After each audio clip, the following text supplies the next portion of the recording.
guys, it's your girl Shanae. Jasmine. And we're back with another episode of MVP TV. And as always, if you like what you're seeing, go ahead and hit the subscribe button down below. And don't forget to turn on that notification bell. Today we have a really exciting topic. We're getting into relationships and the dynamics between friends and family and where to draw the lines.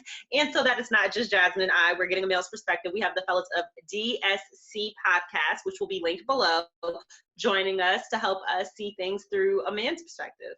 Yeah. Also, after this video, make sure you head over to their channel that will be linked in the description box below to watch the video that we did last week with them, also all about relationships, but they were asking us questions. Ladies, thanks for having us. I'm Cash, 1/3 of the DSC Podcast. Interested to see what you guys got for us tonight and finally answer some questions truthfully, because I got to represent a brand, so I got to be a little PC, but Maybe we can be a little bit more truthful here. Ladies and gentlemen, children of all ages, I don't usually do this, but I've been called out all week. I've been ridiculed from the mountaintops. Even 5 minutes before we started, my co-host, I know y'all saying, well, honey, we can't see you. It's all good, ladies and gentlemen. Hadrico. Lord.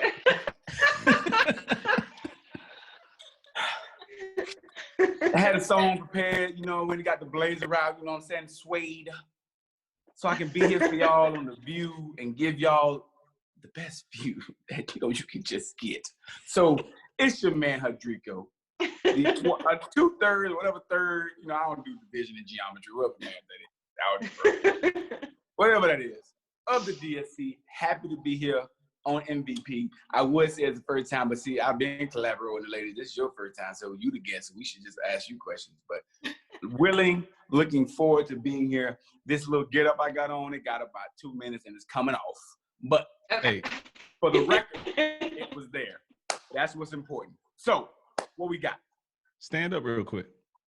What? I'm just. What's that? I just want to see what's on the bottoms. I just want to see the bottoms. All right, guys. So when we were on the show with you guys last week, we talked a lot about relationships.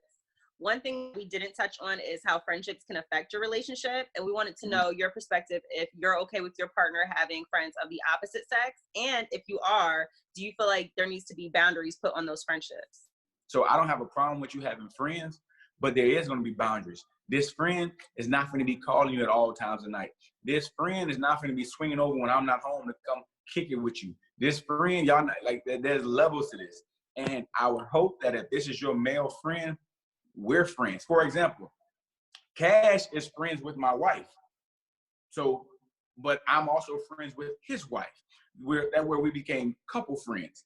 Now, if Cash called me and said, hey, man, I'm going to go pick up Winter because she got stuck and I know you at work, I wouldn't miss a beat. If Cash called me 4 times in a week talking about I'm going to pick up Winter, me and Cash got to have a motherfucking conversation. So, there's still levels to it. You know what I mean? So, I don't necessarily have a problem as long as that friend don't overstep his bounds. As for me, I don't have a problem at all. And the reason why is I'm an extrovert as well. My wife is an extreme introvert. So I don't really have to deal with that. But in the past before we got married many, many years ago, women I dated, it just depends, man. Like you know the type of woman you with. If she's an extrovert and extra flirtatious, then that's probably not the one you're going to trust a whole lot. So then you got to put a little bit more boundaries on it. So it also depends on the woman you with. Like for me, I never have an issue with it because I feel that confident within myself that the person I'm with isn't going to step out, even if I give them the free range to do whatever they want. I mean, people are human. They're going to do whatever they want anyway. So I don't really care too much about my woman having male friends at all. Let me real quick. Now, when I say boundaries, I put no boundaries on my old lady.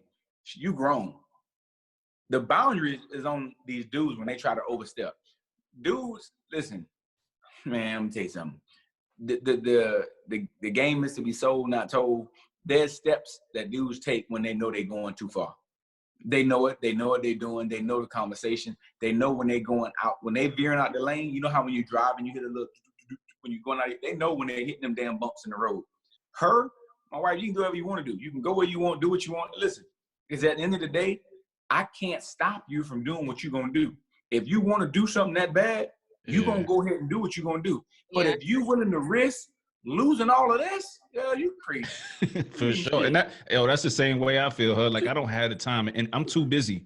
I'm too busy to worry about what you're doing day in and day out. I ain't too busy. I'm too fine. Or that. I mean, you can let the people listen. If you think HUD is fine in the comments, y'all, let them know. I don't care what people say. Listen, I don't worry about all that. The self-confidence is through the roof. It's through the roof. But like I was saying, like I work too hard, too many hours, too many side projects. Kids got too many things to do outside of school for me to be worried about what the hell you got too many kids you doing. And I got too many kids as well. So I got too many priorities to be worried about that damn thing. So I mean, I agree with y'all. I agree with y'all. My husband, he has female friends, but they're all from like his childhood. But we also grew up in the same town, so I know who they are. So I don't worry about it. But I agree. Like, I have other things going on. I'm not gonna worry about who your friends are. I'm not gonna try to, be on top of you. Like, who's that friend? Who's that friend? Because what's done in the dark will come to light anyway. So if you're doing some shit that you shouldn't be doing, I'm gonna find out one way or another. I think that if you want to have friends of the opposite sex, that's fine. Like you said, I wouldn't be okay with them being at the house if I'm not there. I think that's inappropriate. I wouldn't be okay with you guys hanging out one-on-one too frequently. Like once in a while, hey, we both was out, we bumped into each other and had lunch. Okay, cool. But if it's like, we went to the movies Thursday, Friday, she had a rough breakup. I'm going to take her to dinner to make her feel better. She's ran out of gas. Let me go get her. I'm like, hold up. She don't know anybody else in this world. Yeah. Like, I understand why it's always you. That's not okay. Because if a man was coming, you would feel like he's intruding on what your place is too. You know what I'm saying? Like, I don't feel like that's appropriate. But in that sense, I do feel like there needs to be boundaries. But I do feel like it's okay to have friends of the opposite gender. And also, like, a thing that you said, Jazz, your husband's friends are from his childhood. Like, if we're together, I don't mind you making friends with making sex. That's why the computer don't work. It's a lifestyle. You got to be used to it. I feel it. You got if you're gonna make friends with a female, she should have a boyfriend, and we could all hang out together. Like, right. Why are you establishing? I feel like just like men know how to move in, so do women. And it's like, I've seen enough stuff where I feel like if she wants to be your friend and me and you are established, I need to meet her too. If she's a new person coming in, let me meet her. And she needs to bring a friend or somebody. We can all hang out together. Let's go get drinks. Let's go bowling. Let's go do something. But, I don't expect you to be making a new female bestie at, in your grown life. This is not the time to make that. No new friends. I agree. No new friends. Yep, you can be my work friend. I won't say no new friends. No new friends unless it's a couple. If it's a couple, this is why it's impossible. No new friends. That's impossible. I won't say no new friends, and this is where I think me and Cash situation is different than yours. So, for example, in 2 months, 3 months, I'm moving to Las Vegas. I'm going to get a whole new work center. I'm going to get a whole new people. I'm going to meet some people are going to be the same because the military is very small. I'm going to meet a whole new genre or set of people. So there could be a chance that I can meet a female or male or whoever. So I can say that I can meet a new friend or associate, because friends with me, you take a minute to get to that point. But so I can meet somebody. But within that process, if I feel like this person is enough of a friend, I'm going to introduce this person to my wife. I'm not going to be like, yeah, you just my friend. We just go, you're my little secret. No, that's how shit go wrong. We're not going down the escape route. We're trying to keep it 100. So I can't say no new friends. Because actually, I'm a little more afraid of the old friends than I am the new friends, if I'm going to be completely 100 with you. Here's the thing. Like, I'm so conditioned to not having new female friends. Like, even if it's just my work friend and we laugh and kiki at work all day and we the best of buds, that shit will never come home. Especially if she's beautiful. Because I know my wife. Come on. If the chick is ugly, she don't care. But let her be a little bit bad, and she makes me laugh. Oh, now her eyebrow is up. Now she's on the prowl. Yeah, now she's on the prowl. I know this woman like the back of my hand, man. So with that said, like, I know all right, we just cool at work. Never talk about you at home. You never coming up. You're never meeting my wife. She's gonna ask what kind of questions, why I gotta meet her, what makes her, and then don't let her be single too. So it's levels to the type of friend I have and what I'm actually gonna bring home and really, bring in my home. So I don't invite that kind of mess into my home, especially if it's going to bring other issues up and questions I don't want. I feel like that was one of the other questions that we had. Like, what are some things that you would not tell your significant other? So that would be one of the things you wouldn't tell her, like you got a work friend. No, I mean, you already answered the question, really. It's Yeah, not go ahead, significant Cash. enough. Go ahead. What else want you to tell, Cash? It's not significant enough. It's not significant enough.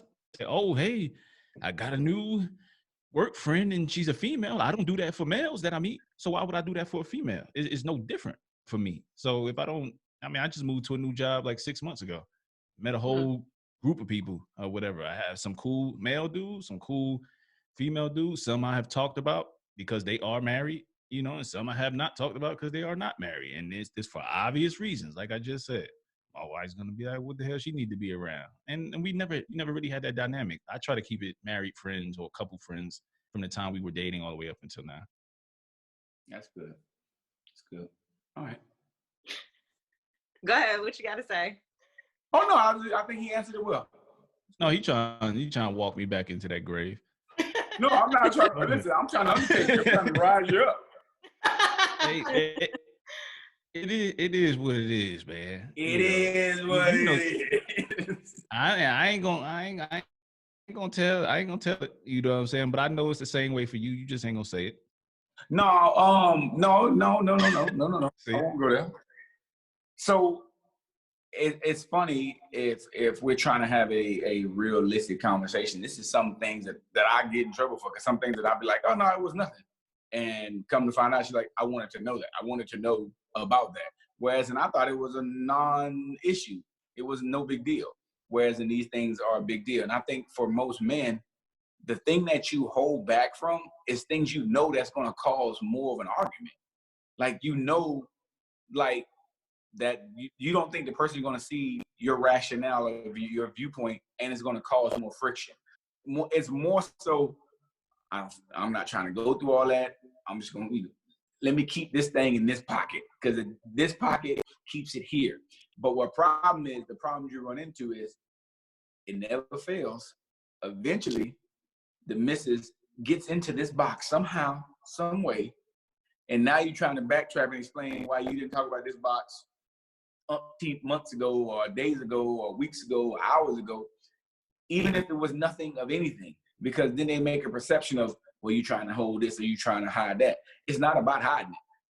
Okay, well, to take it a step further, because we were discussing this as well, like not a friend, a family member, not your significant other, your wife, your holy matrimony, y'all are together, this is cemented forever. If your wife gets into it with your sister or your mother or your auntie, like, and they're going at it, like not physically fighting, but they're going at it, what do you do? Like,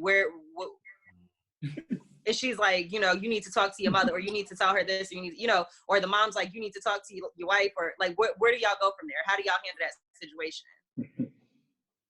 Like, it's to the point where your wife is like, Rico, let's go. But your aunt and your mom and your sister are like, no, sit down. Like, what do you do? I'm going to make it real simple. Grown ass man, I'm out. Grown ass man. I'm out. I'm going with my wife. I'm going with my wife. Now, my mother's going to always be my mother. Make no mistake about it. And whatever y'all differences is, I would hope that we can work y'all differences out. But I'm still going to support and be with my wife. But my wife can never tell me that I cannot talk or speak to my mother. That's not going to happen. Now, I can't make you two be best of friends and talk and chat and do whatever. Nor would I ever say, you know what? You want to be with me? You have to talk to my mother. I'm not married to my mother. I'm married to my wife. So if we're at a gathering and my auntie and my mom said, you sit down, and my wife said, I'm leaving. And are you going to stay here? Yo, I'm leaving and I'm going with my wife, because that is my wife. Like, and I think them dudes were like, well, no, my mom. No, man. I love my mama to death. Listen, I love my mama more than the fat kid love cake. But I love my wife too. And you have to realize, when you get on your grown man, your wife comes first. And you have to respect that. And your mother has to understand that that's your wife. Same here, man. And again, there's a lot of different levels and nuances to those type of situations. And sometimes your wife can be dead ass wrong in that situation. Dead ass. And sometimes your mom could be dead ass wrong in that situation. Even I'm just gonna go, or even more wrong. You know what I'm saying? Because my mom sometimes don't know what to say out of her mouth when she's upset. Hi, Mom. But anyway, so yeah, she's gonna watch this. But anyway, like, so the thing is, I'm definitely gonna have a conversation with both of those women privately and say, yo, I was disappointed in you for doing XYZ. And then I'm gonna say the same, and hopefully you two can have a conversation and figure this shit out, because I don't want to ever have to choose between the two of you. One of you raised me, and the other one I'm gonna be with for the rest of my life. You know what I mean? So yeah, I'll figure that shit out. Don't make me uncomfortable. If you want to make me uncomfortable and angry, then I guess y'all just don't love me enough. And then that's kind of where I would take it. You know what I'm saying? When it's the moms, but you know, cousins and all these other folks that. You know what I mean? Listen. You know, I cut a cousin off in a heartbeat. I mean, if I was in that position and it was like my husband and my dad, or my husband and my brother going at it, I don't know. And my brother's like, sit down, and my husband is like, let's go. I'd probably like, hold on, let me get my food first. Wait a second, and then we could leave. And I would leave with my husband. But if he was wrong, I'm definitely gonna tell his ass in the car, like, you said some fucked up shit. That was real wrong of you. I'm gonna let him know. I'm not gonna just be like, okay, honey, let's go home and not say nothing. If he was wrong, I'm gonna let him know that he was wrong. Just like if it was my brother or my father that was wrong, I'm gonna let them know too. I don't do well with conflict. I'm gonna like borderline fake a stroke, because I don't want to be in the middle of this. I'm gonna be like, oh Lord. I don't do well with it at all. I'm gonna be real messed up behind it. But like, I love my brothers and my mom and my room, like all my heart. You know what I'm saying? So I would be willing to kill and die for them. But obviously, if like I'm married, like I'm not gonna let you, like, first of all, I'm not gonna let it get to the point where y'all cussing each other out. And it's that damn volatile if I'm in the same room. Everybody gotta stop. Everybody shut the hell up. Y'all be quiet. We're not about to do this. We're not going there. Y'all could be mad. When y'all calm down, we could talk about it. But like, if I'm there at the time that everything's going down, it don't matter who's right or who's wrong. I'm just gonna try to stop it. But if something happened, like where my mom was wrong or my brothers were wrong and they did like disrespect my husband, I'm gonna tell them they need to make it right. Like I can't have you in my house disrespecting my husband, or have you at family functions and you think because of your relation to me, you can just say whatever you want to say to him, because I don't think that's fair either. So let me ask you this.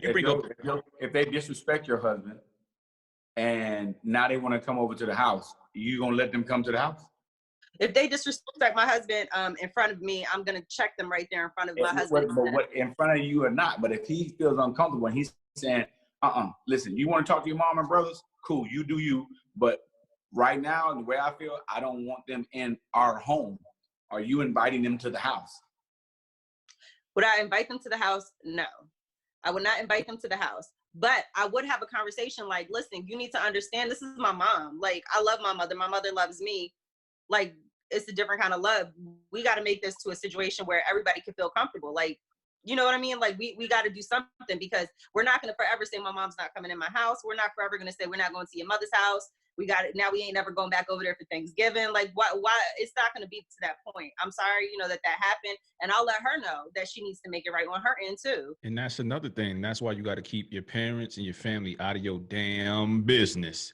Because, that was actually another question that we had. Like, what boundaries do you set when it comes to like discussing your relationship with other people? You don't. I'm a fucking vote. I'm a vote. I don't say shit. And the reason why I've been through that shit many relationships ago, let my mom know about all these different type of things that's happening. And my mom is an emotional person. You know what I'm saying? Like, she almost I'm gonna come fight for my baby. You know what I mean? Like, I can't protect myself. So she gets on her shit. And then a month later or a week later, me and my whoever I'm with, we cool, we good. Yeah. You know what I'm saying? And now you still holding that animosity, at Thanksgiving dinner, you like, yeah. Or even if it was something big, like somebody cheated, you know what I'm saying? You can't even tell that at times, because the whole family, if you have a close-knit family, they may not even fuck with your spouse at that point. Yeah. You know what I'm saying? And do you really want that uneasiness, and you've already forgiven your spouse, or whatever may have happened with something big in the relationship? Somebody lost a lot of money.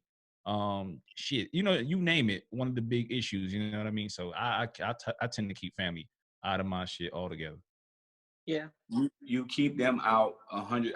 I'm on 110% in concurrence with Cash on this one, because what you learn is In a relationship, you forgive. Your parents forgive. They never forget what somebody does to their baby. Yep. They never forget the hurt that you have when my son called me right now and he tell me some little chicken head hurt his feelings. I'm like, we can suck it up, you know. But at the end of the day, I hate that little girl. What's wrong with you? You know, that's Hudson, girl. You don't mess with a Draco. It's just because I'm a parent. I'm always gonna be Mufasa. He's gonna be Simba. I'm just not going down in the gorge. I'm not gonna go down like that. Mm-hmm. But what I'm saying, so your parents, when you bring them past that boundary into your life and you start telling them, well, this is what happened, this and this and that, then you have them chiming in on advice. And then when you don't listen, then they mad, then you turn around, you have an issue with your parents, because then they're like, I told you what to do and you didn't want to, like, that. Keep them with that fairy tale that everything is amazing. We can be at World War III in this house. When we go out into that public scene, no matter what, it's the Hudsons. And that's what we're going to give. It's going to be the Hudsons. Now, we can be in the arguing. We may get in the car and she may not say nothing to me the whole car ride. When we get out of the car, hey, how you doing? And some people say, why y'all being fake? Why you being funny? It's not about that. Let me tell you something. The world loves to see you hurt. The world loves to see you down. And the world loves to see turmoil. That's why reality TV sells. And there's no better reality TV than the real reality when you in with somebody. Let me give you a story real quick. I'm sorry. Me and my wife were at a couple friend's house. And in the middle of the hanging out, one of our friends said, and I'm not going to say names, he said, why don't you be a woman about it? And the spouse said, what? What did you say to me? You heard me, be a woman. And she took a hot cinnamon roll and threw it at him across the room. Oh, I know who this is. Shut up. So they threw the cinnamon roll and we were sitting there like, shit, are they playing? Or like, are they for real? They wasn't playing. They began to like viciously get into this argument about womanhood and manhood. And next thing you know, we tried to change. Like, all right, let's play cards. So we started playing cards. It sounds like why'd I get married or something. Yeah, you talking about sister. But then they got in an argument while we were playing cards. We're like, we'll be right back. And they went in the room as if the apartment thin-ass door could hold back any of the arguing and yelling. But we was just like, you know what? We're going to go ahead and leave. And hopefully this gets better. One of the biggest things is once you give somebody like room to question or have an opinion on your relationship, that opinion don't go away. Not that you like gave them permission, but like if we start fighting, you know what I'm saying? I don't need you whispering about my relationship, or you thinking you know what my relationship is, or you know, like you said, you might forgive. If I'm willing to forgive, y'all need to let it go too, but they can't. You know what I'm saying? Because you don't love this person the way I love them. You don't feel the same way I feel. So to you, you're like, nah, fuck them. How you gonna take him back? Oh, he ain't no good. And I'm gonna have to hear this for the next 35 years. I don't want to hear that shit. So I'm doing myself a disservice by bringing it up in your face because, like I said, now I've given you the position to talk or to have an opinion on something. You know, it's the same thing. Like even not even something as big as cheating. Even like, I don't know. It depends on who your family is. But like a lot of people in my inner circle, like if it's like, okay, he's unemployed. Like if that's your husband, well, when's he gonna start working? Is he looking for a job? Like, you know, so those things I don't think that we need to let necessarily. It's not your business. You know what I'm saying? Like we got everything handled. I feel like there's just some things we keep it very surface level around everyone else. And our issues need to be our issues. And that's it. I definitely think that that's very important what you just said. But I think one thing that a lot of couples make a mistake of, and one thing that we've learned, and you when they say you need couple goals, you really do need couple goals. What I mean by that is you need to find a couple that's like, at least that you think, because I promise you, sometimes you don't know. Nothing's perfect. You think this couple has it all together, but they could be the farthest from it. But you need to surround yourself around people that encourage, support, and want to be married. When you surround yourself around the couples that don't want to be together, and the spouse that wants to step out, or the wife that wants to do all that, and you completely immerse yourself around that, it's so quickly and easy that toxin gets into you. Jazzy, real quiet. Yeah, I agree. It was a powerful moment. That's what happened. Powerful statement. I was taking it all in. Okay. That was deep. That's what Rodrigo does. You know, when I'm focused, my camera's not moving. You scratching the surface of what you can be. I'm glad I'm here to witness this. Any other questions, Jazz? No, I think that's it. Anything you got to add, fellas? Yeah, thanks for having us. You know, we're gonna try to do this on a regular occurrence. You know what I mean? So definitely, you know, if you're viewing this, go subscribe to their channel. If you want to come over to our channel, we talk sports, music, entertainment, shit, anything we want to talk about. We talk about it on Don't Sleep on the Couch podcast. We're on Facebook, Instagram, Twitter. Where else we at? Man, we on Instagram, we on Twitter, we on YouTube, Facebook, YouTube as well. YouTube as well. We on TikTok. Y'all on TikTok? He's on TikTok. I'm learning. I'm getting better. MVP Squad, thanks again for joining us. If it's your first time checking us out, you made it to the end of the video. Thanks so much. Don't forget to hit subscribe. Fellas, we thank them again. Make sure you check them out on Instagram, iTunes, and they stream their podcast as well. Again, we'll have that link below. Hopefully this social distancing is over soon and we can come back to you guys as you know us. Until next time, guys. Bye. Bye.